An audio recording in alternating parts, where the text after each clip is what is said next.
जरा सोचिए, आप हर महीने का किराया समय पर दे रहे हैं, घर को बिल्कुल अपना समझकर साफ सुथरा रख रहे हैं, और फिर एक दिन अचानक मकान मालिक दरवाजे पर आकर कहता है, घर खाली कर दो। या या या फिर ये सोचिए कि आप घर पर नहीं हैं और आपको पता चलता है कि मकान मालिक ने अपनी चाबी से दरवाजा खोलकर आपके कमरे में प्रवेश किया था।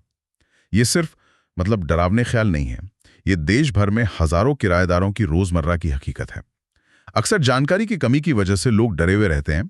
उन्हें लगता है कि उनके पास कोई चारा ही नहीं है। आज हम इसी डर को दूर करने की कोशिश करेंगे। हमारे पास कायदेयाची चावड़ी नाम के एक चैनल की एक बहुत ही दिलचस्प स्क्रिप्ट है जो किराएदारों के 5 सबसे बड़े कानूनी अधिकारों पर रोशनी डालती है।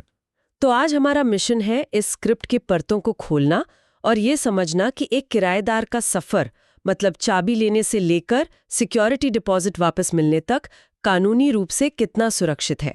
और ये समझना, मैं कहूंगा, दोनों पक्षों के लिए जरूरी है। ये अधिकार मकान मालिक और किराएदार के बीच कोई जंग छेड़ने के लिए नहीं बने हैं। इनका असली मकसद एक साफ सुथरा, एक पारदर्शी और सम्मानजनक रिश्ता बनाना है। जब दोनों को अपनी हदें और अपने हक पता होते हैं ना, तो भरोसा अपने आप बन जाता है। बिल्कुल। तो चलिए इस सफर के पहले पड़ाव से शुरू करते हैं, जहां से ये रिश्ता कानूनी शक्ल लेता है।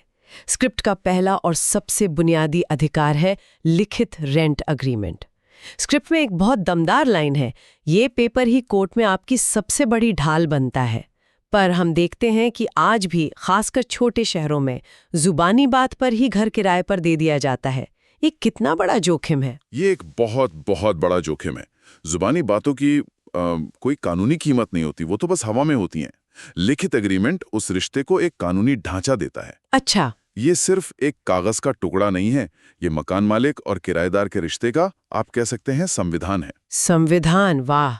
हाँ, इसमें सब कुछ लिखा होता है। किराया कितना होगा, कब बढ़ेगा, डिपॉजिट कितना है, घर में क्या करने की इजाजत है, क्या नहीं। ये हर तरह की अस्पष्टता को खत्म कर देता है। कल को कोई विवाद होता है तो मैंने ये कहा था या मुझे लगा था जैसी बातों की कोई जगह ही नहीं बचती। और स्क्रिप्ट 11 महीने की एग्रीमेंट और उसे रजिस्टर करवाने की सलाह देती है। इसमें कंफ्यूजन बहुत आम है। लोग अक्सर सोचते हैं कि 11 महीने का एग्रीमेंट है तो बस स्टैम्प पेपर पे बनाकर नोटरी से अटेस्ट करवा लिया, हो गया काम। क्या ये काफी है, या रजिस्टर करवाने का मतलब कुछ और है? ये एक बहुत ही जरूरी सवाल पूछा आपने।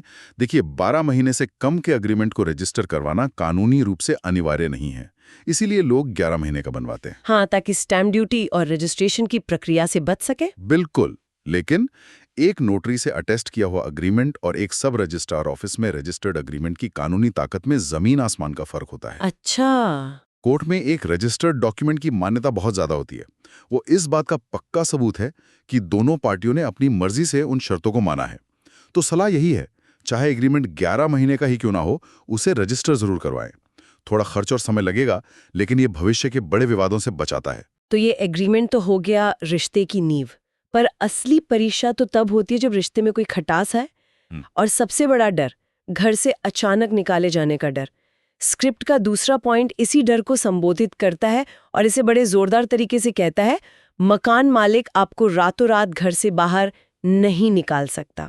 ये सुनने में तो बहुत बड़ी राहत देता है। बिल्कुल। ये अधिकार किराएदार को एक स्थिरता देता है। जरा सोचिए, किसी का काम, बच्चों का स्कूल, पूरा सामाजिक जीवन उस घर के आसपास बसा होता है। कानून इस स्थिरता की अहमियत को समझता है। सही बात है। इसलिए किसी को भी बेघर करने की प्रक्रिया को मनमाना नहीं छोड़ा जा सकता। कानून कहता है कि मकान मालिक को घर खाली करवाने के लिए एक वैध कारण देना होगा और एक तय प्रक्रिया का पालन करना होगा, जिसमें वो लीगल नोटिस वाली बात भी आती है। जी, जिसमें कम से कम 1 या 2 महीने का लीगल नोटिस देना शामिल है। पर एक मिनट, यहाँ ये वैध कारण वाली बात थोड़ी धुंधली है। मान लीजिए किराया देने में 5-7 दिन की देरी हो गई, क्या मकान मालिक इसे नियम तोड़ने का आधार बनाकर तुरंत नोटिस भेज सकता है? ये वैध कारण असल में कितना लचीला है? ये बहुत अच्छा सवाल है और अदालतें इस मामले में बहुत व्यवहारिक रुख अपनाती हैं। वो एक बार हुई देरी और बार-बार किराया न देने की आदत में फर्क करती हैं। अच्छा। अगर कोई किराएदार हर महीने परेशान कर रहा है या उसने 2-3 महीने से किराया ही नहीं दिया है, तो ये एक बिल्कुल वैध कारण है।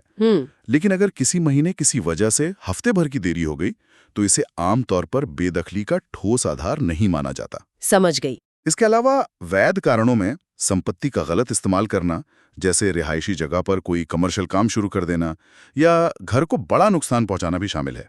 मुद्दा यह है कि मकान मालिक की मनमर्जी नहीं चलेगी, कानून का राज चलेगा। मतलब एक छोटी सी चूक पर किसी को सड़क पर नहीं लाया जा सकता। खैर, घर से निकाले जाने के डर के अलावा एक और चीज है जो किराएदारों को बहुत परेशान करती है, प्राइवेसी का हनन।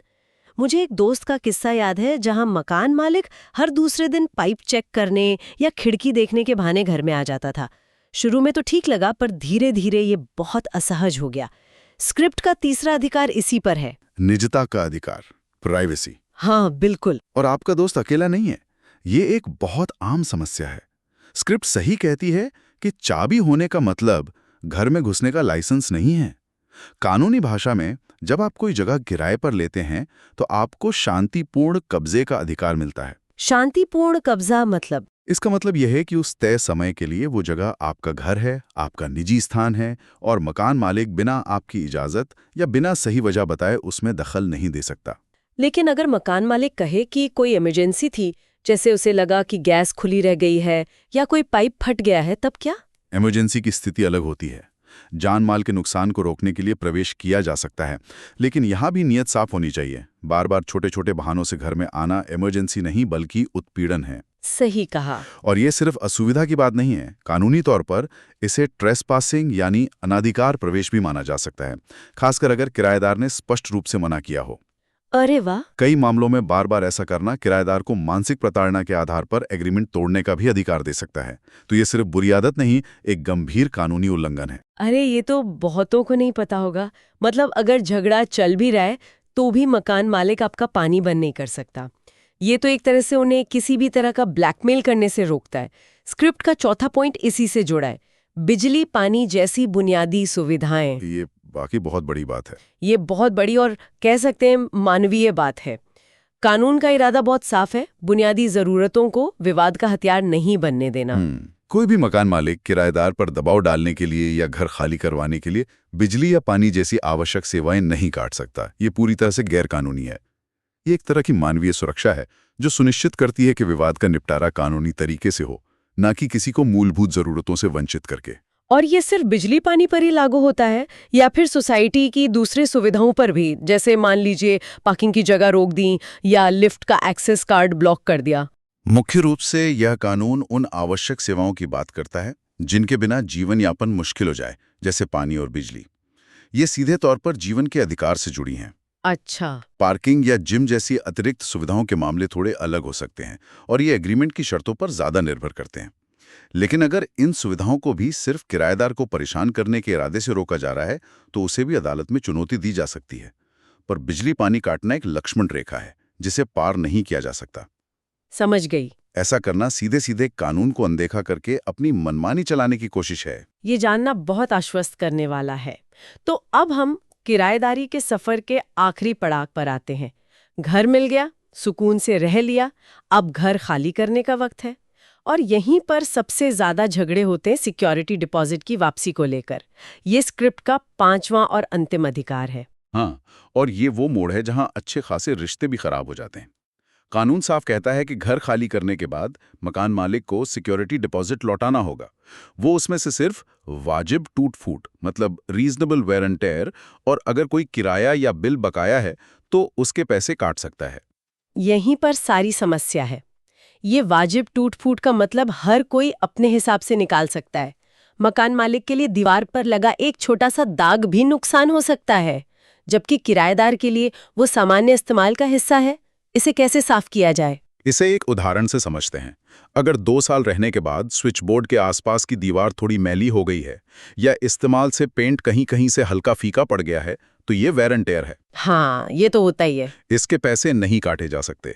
लेकिन अगर किसी ने गुस्से में दीवार पर मुक्का मारकर उसमें छेद कर दिया है या दरवाजे का हैंडल तोड़ दिया है तो वो नुकसान है। अच्छा। और उसकी मरम्मत के पैसे डिपॉजिट से काटे जाएंगे। कानून रोजमर्रा के इस्तेमाल से होने वाली घिसावट और लापरवाही या जानबूझकर किए गए नुकसान में फर्क करता है। तो एक किराएदार के तौर पर कोई खुद को इस झंझट से कैसे बचा सकता है? क्या घर में शिफ्ट होते समय हर दीवार और हर कोने की तस्वीरें खींच लेना एक अच्छा तरीका है? ये सबसे अच्छा और सबसे कारगर तरीका है। जब आप घर में प्रवेश करें तो एक मूव इन इंस्पेक्शन करें। अगर कहीं पहले से कोई दरार है, कोई दाग है या कोई चीज़ टूटी हुई है तो उसकी तस्वीरें खींचें और फिर? और तारीख के साथ मकान मालिक को ईमेल या व्हाट्सएप पर भेज दें। ये एक रिकॉर्ड बन जाता है। जी। इससे जब आप घर खाली करेंगे तो मकान मालिक उन पुरानी क्षतियों के लिए आपको जिम्मेदार नहीं ठहरा सकता। सही है। देखिए, बात घूम फिर कर वहीं आ जाती है, डॉक्यूमेंटेशन। लिखित एग्रीमेंट से लेकर मूव इन की तस्वीरों तक हर चीज जो लिखी और रिकॉर्ड की गई है वो आपकी ढाल बनती है। तो इसका कुल मतलब क्या है? अगर हम इस पूरी चर्चा का सार निकालें तो स्क्रिप्ट की मुख्य सीख यही है, कानून को जानने का मतलब है खुद को सुरक्षित करना। ये 5 अधिकार सिर्फ नियम नहीं है, ये एक कवच है। इन्हें समझना किराएदारों को सिर्फ जानकारी नहीं देता, बल्कि किसी भी अन्याय के खिलाफ खड़े होने का आत्मविश्वास भी देता है। एक सूचित किराएदार ही एक संरक्षित किराएदार है। और मैं इसमें यह भी जोड़ना चाहूंगा कि ये अधिकार एक दो-धारी तलवार की तरह नहीं है जो सिर्फ एक पक्ष को ताकत दे। ये एक तराजू की तरह है जो रिश्ते में संतुलन बनाते हैं। ये अच्छा नजरिया है। ये मकान मालिकों को भी सुरक्षा देते हैं। एक अच्छा एग्रीमेंट उनकी संपत्ति को दुरुपयोग से बचाता है और बेदखली के लिए कानूनी प्रक्रिया उन्हें भी मनमाने आरोपों से बचाती है। जब दोनों पक्ष अपने अधिकारों और अपनी जिम्मेदारियों को अच्छी तरह जानते हैं तो एक भरोसेमंद माहौल बनता है जो लंबे समय में दोनों के लिए फायदेमंद होता है। इस पूरी चर्चा के बाद एक विचार करने वाला सवाल ये उठता है कि अगर ये कानूनी अधिकार इतने स्पष्ट हैं तो असल जिंदगी में इन्हें लागू करवाने में अक्सर इतनी चुनौतियां क्यों आती हैं? और एक किराएदार कानूनी दस्तावेजों के अलावा व्यवहारिक स्तर पर ऐसा क्या कर सकता है जिससे विवाद की नौबत ही ना आए?